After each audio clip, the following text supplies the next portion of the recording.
안녕하십니까, 주간정씨입니다. 늘 좀 좋은 이야기로 이 주간정씨를 함께 해야 되는데 요새 안 좋은 이야기 좀 많은 것 같아요. 오늘 내용은 킹 달러, 그러니까 달러가 워낙 강하죠. 지금 원화 환율이 1,400원까지 올라갔고, 그러니까 정시도 계속 좀 내려가고 있는 상태에서 환율은 계속 오르고 또 채권도 많이 오릅니다. 많이 오르고 오늘 주간정씨는 파운드와 너마저 이렇게 한번 적어봤는데, 야, 영국도 지금 심각합니다. 심각한데 오늘은 그 이야기를 한번 풀어볼까 합니다. 자, 유럽 증시 주말 미국 증시를 한 번 더 보면 또 속절없이 좀 내렸습니다. 내렸는데 이제 나스닥이 보면 우리가 생각했던 11,000선을 좀 이탈을 했고요. 그리고 다우도 심리적인 가격대를 할 수 있는 13,000선을 이탈했죠. 근데 미국 일중 흐름에서 최근에 그래도 약간 FMC 결과 이후에 조금 나오는 거는 일정 부분 저가 매수는 조금씩 들어온다는 겁니다. 일단 이런 포인트가 좀 있었는데 도대체 무슨 일이 있었고 앞으로 뭘 좀 지켜봐야 되는지 좀 보도록 하겠습니다. 지금 가장 심각한 것은 보시다시피 달러화가 끝을 모르고 간다는 거죠. 지금 이게 이제 달러 인덱스입니다. DXY라고 이야기를 하는데 우리가 보통 이제 달러의 상대적 강대를 나타내죠. 근데 이게 지금 보면 최근 이제 9월 접어들어서 뭐 FMC 발표 이후에 거의 뭐 113까지 올라왔습니다. 113이면 뭐 3% 정도가 오른 거죠. 뭐 주식 환율 3%는 주식 10% 이상의 변동성이라 할 수 있죠. 달러가 이렇게 강하다는 거는 그 말 그대로 원자재 시장이 약할 수가 있고 다른 한편 주시장이 약할 수도 있고 채권 금리가 약할 수도 있고 다른 한편을 놓고 보면 달러가 강하다는 건 그 어딘가가 약하다는 건데 역시나 유럽 쪽이 계속 안 좋습니다. 지금은 1대1 유로가 깨져 있죠. 1대1 달러에 1 유로가 깨져 있습니다. 그래서 1 페리티가 깨져 있다 그러는데 유로 정도 연 안 좋고 엔화도 지난번에 보면 20 몇 년 만에 약간 외환시장 개입을 한다고 했습니다만 여전히 143엔 강인데 약세인데 최근에 뭐 중국도 어차피 달러화를 따라갈 수밖에 없기 때문에 중국의 위안화도 어느새 7.13 위안으로 글로벌 환율 자체가 거의 달러를 빼고 나면 킹 달러의 늪을 벗어나고 있지 못하고 있습니다. 그러다 보니까 이제 어디가 바닥인지 누구나 알 수 없는 노인데 설상가상으로 우리가 유로와 엔화 이야기 많이 합니다만 또 영향을 많이 미치는 게 바로 파운드화입니다. 파운드화. 지금 파운드화도 상당히 심각한데요. 우리가 보통 파운드화를 많이 안 보죠. 한번 좀 보게 되면, 어, 외환시장에서 지금 영국의 파운드화가, 이건 뭐, 월봉인데요. 지금 1.08, 예, 파운드도 이렇게 읽어야겠죠. 예. 1.08달러까지 파운드가 거의 뭐 연으로 치게 나면 한 37년대 최저치라고 해요. 37년입니까? 도대체 지금 자료에는 1998년이 있는데 그냥 뭐 연도가 뭐가 중요하겠어요? 파운드화가 연일 약세입니다. 영국의 통화가 약하다. 영국에서 잘 사는 나라 바로 영국.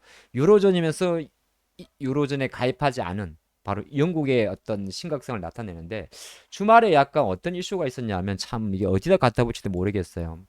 그래서 트러스 총리가 일단은 영국이 대규모 부양책을 발표를 했습니다. 야, 부양책 발표도 장 빠지면 어떡하란 말이냐. 한번 보도록 하죠. 영국의 트러스 총리가 일단 법인세 인상 계획을 철회를 했습니다. 그리고 소득세도 생각보다 빠르게 인하하는 감세안을 발표를 했는데 여기엔 일단 감세하는 게 뭐 보험세, 주류세 인상도 폐지하고 뭐 이건 이제 미래세 자료를 좀 참조를 했는데 이렇게 이제 실제적으로 부양책을 펼쳤습니다. 부양책을 펼쳤는데 그러다 보니까 어떻게 보게 되면 영국도 2분기 GDP 성장률이 마이너스란 말이 0.1%.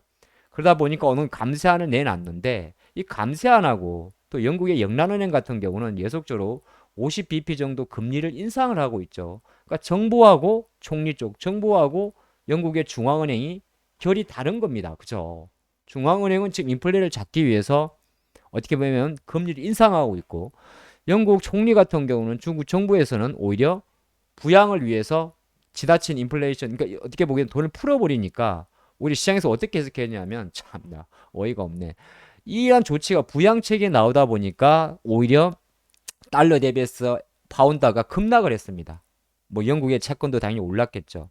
그러다 보니까 또 영란에는 뭐라고 이야기하냐면 야 이래갖고는 안 되겠다. 오히려 금리 인상 폭을 무슨 이거 뭐 울트라 읽어야 됩니까? 뭐라 읽어야 됩니까? 우리가 보통 100 베이시스 포인트를 울트라 스텝이라고 이야기를 하는데 125bp까지 인상해야 되는 거 아니냐 이렇게 하면 난리가 난 거죠. 그러니까 영국이 그만큼 심각하다는 겁니다. 유럽이 우리가 생각할 때 나타나지 않았어야 될 악재 중 하나가 유로존 붕괴였잖아요. 사실 이게 왜 이러냐면 2008년 당시 미국 모기지론 사태를 인해 가지고 미국의 주요 금융회사 리만 브라더스가 파산하면서 실제적으로 헬리콥터 머니를 쏟아부어서 미국의 파산은 막긴 막았는데 그 후유증이 차후에 2011년도부터 15년도까지 유럽 재정 위기로 그대로 넘어갔거든요. 지금 시장 일각에서도 약간은 지금 미국의 모기지 금리도 6.3%입니다. 엄청 많이 올라오죠.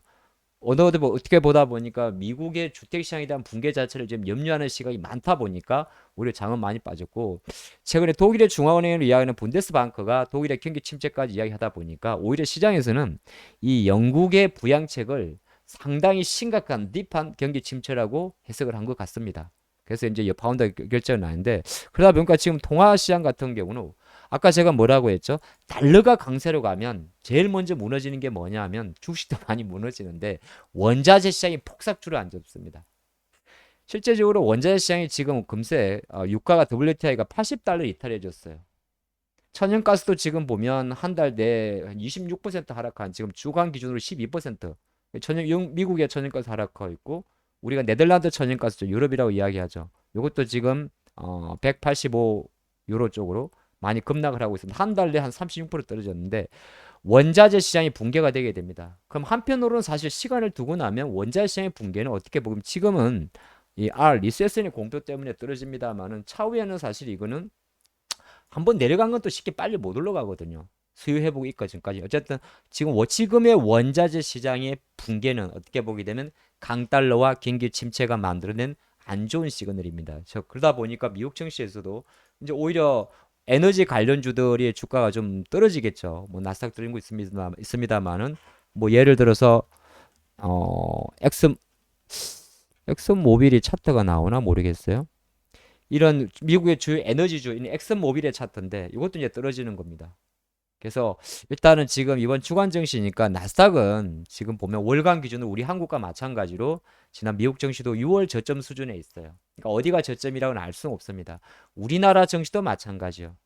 코스피 같은 경우가 지금 속철 없이 2,300포인트를 내렸습니다만 2,300이 중요한 게 아니고 그는 심리적 포인트고, 우리나라 지수가 6월 급락, 6월에 대략적으로 13% 정도가 긴축 이슈에 급락을 했는데 그 저점 수준에 왔다는 겁니다. 나쁜 점은 6월 저점 수준을 이탈했다는 거고, 코스닥도 마찬가지. 6월 저점 수준이 대략 750선인데 750선 이탈했어요. 이건 나쁜 점. 좋은 점은 뭐냐 하면 어차피 이제는 꺾이기만 해라 이겁니다. 근데 실제적으로 조금 그나마 킹 달러는 잡히지가 않는데 약간의 긍정은 뭐냐 하면 지금 미국의 그 2년물 금리는 여전히 4%예요. 4%인데 지금 미국의 10년물 국채 금리가 어쨌든 간에 이 10년물입니다. 여기 보면 있죠. US 10 years 뭐 not bond 뭐 일드라고 나올 건데 예, 미국의 10년 국채 금리인데 이건 제가 원아워로 한번 캡처를 해봤어요. 1시간 단위로. 일본은 계속 추세선인데 어쨌든 간에 이게 또 3.8까지 가다 약간 멈칫했어요. 계속 하다가 여러 거의 차이. 요 놈이라도 일단은 요 놈이라도 밀리면은 좋은 거죠. 달러가 너무 치고 가니까. 근데 제가 봐도 아마 달러가 지난 주말에 박친 거는 파운드화 영향이 큰 것 같아요. 물론 파운드화는 유로화에 비해서는 영향력이 작습니다만 어쨌든 간에 영국의 파운드화가 부양적으로 급등했기 때문에 달러가 약간 오버슈팅 된 것도 생각합니다. 그래서 뭐 달러가 어디 멈출지 모르겠습니다만 이제 원자재 시장 자체는 현재 수준에서는 이제 침체 이슈 때문에 내려가 있으니까 요건 일단 됐고, 지금은 호재는 아닙니다만 일단 됐고, 앞으로 바라보는 관점에서는 미국의 채권 금리가 꺾이는지 요게 이제 키포인트를 잡으시면 좋을 것 같아요.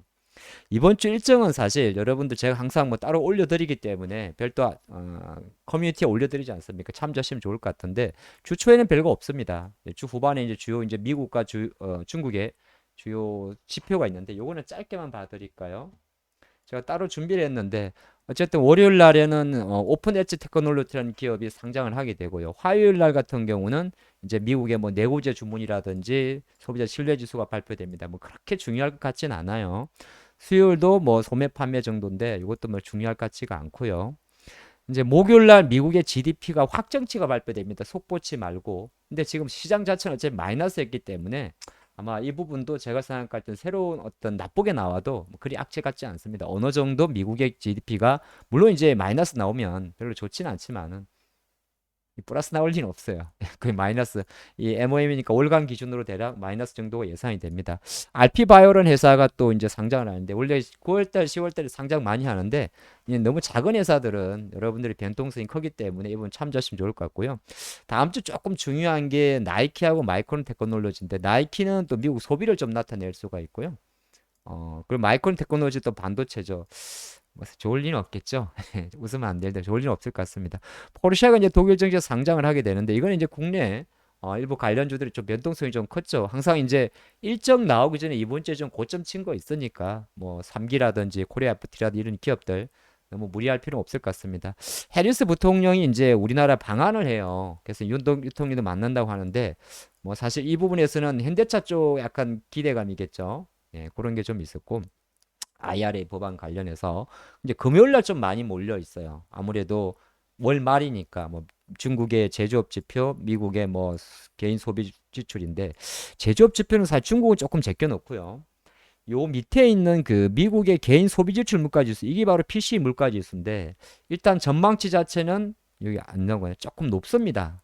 그러니까 8월 달 지금 미국의 주급이 우리가 아시겠지만은 주거비 비중이 올라가가지고 모기지 금리가 올라가지고 뭐 식료품이나 에너지, 가솔린 이런 건 다 내려갔는데 주거비 때문에 지금 난리가 난 거 아닙니까? 그래서 보니까 아마 8월 개인 소비 지출 물가지수, 즉 PC 디플레이트 같은 경우도 이전보다는 예상치가 조금 높게 나와 있습니다. 그래서 근데 이 뭐 낮을 수는 없는 거고 이미 이제 우리가 품고 가는 내용이니까 그리 보시면 좋을 것 같습니다. 그리고 이제 테슬라 AI 대해서 첫 휴머노이드 로봇이 시제품이 나오는데 뭐 아시죠? 뭐 프로젝트 명은 옵티머스. 예, 테슬라봇 이렇게 하는데 음, 다음 주 그럼 로봇 쪽이 좀 봐야겠군요. 휴머노이드 로봇이니까 또 그런 차관해서 좀 보시면 좋을 것 같고 뭐 크래프트는 아주 개별적인 재료인데 또 신작 프로젝트 M이라고 준비되었던 바로 문브레이크라는 새로운 게임 자체가 출시한다고 합니다.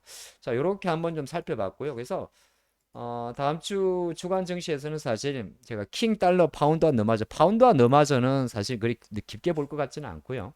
하지만 이제 달러가 어느 정도 꺾이는지 근데 달러가 꺾이는 거는 우리가 예측할 수는 없습니다만 중요한 것은 채권의 금 상승세가 꺾이게 되면 달러의 강세도 멈출 수가 있다는 겁니다. 좀 어려운 시장이지만은 그거 캐치하시고 두 번째는 뭐냐 하면 아까 말씀대로 한국도 미국도 6월 저점을 이탈했는데 중요한 이탈한 건 나쁜 거. 좋은 점은 6월 정도의 큰 폭의 음봉은 나오지 않지 않을까. 그 이야기입니다. 자, 본 내용이 역시나 마음에 드시거나 만족하셨다면 좋아요와 모르죠. 잠깐만. 구독하기죠. 알림 설정 부탁드리겠습니다. 내일도 좋은 컨텐츠로 함께 하도록 하겠습니다. 감사합니다.